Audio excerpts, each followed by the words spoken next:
Most of my movies have been a reflection of things that happened to me. Movies are dreams that you'll never forget.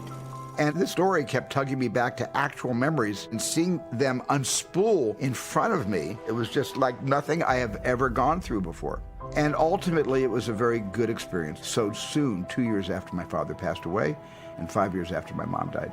In this family, it's the scientists versus the artists. Sammy's on my team, takes after me. Steven said it's about his childhood, how he grew up and his memories of his parents and his sisters spent playing in deep imagination. What kind of movie are we gonna make? You dismiss what he does. It's playful or imaginative. We wanted to make a movie that reflected a human experience that's familiar and something that would say something about life. I wanted people to see their own families inside the story, because this story is about family, it's about parents, it's about siblings, it's about bullying, it's about the good and bad things that happen when you're growing up in a family that stays together until they're no longer together. You always have to be the center of attention. Stop shouting at her! That has been nothing but disrespect from you. I'm your mother! In this film, he is letting you into how he sees the world, which is cinematic and wondrous. But ultimately, the film goes beyond Steven, where there's something in it for anyone who's had a family,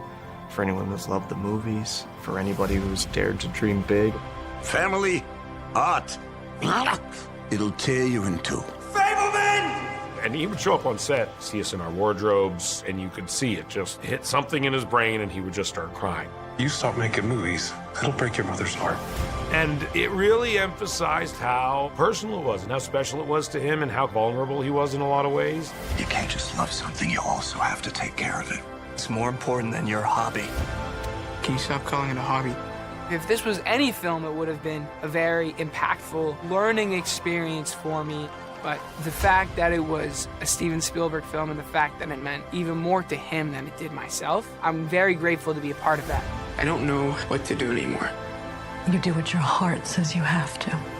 I cannot even imagine going through my career without having told this story. This movie for me was like a time machine, in the sense that The Fabelmans wasn't about metaphor, it was about memory.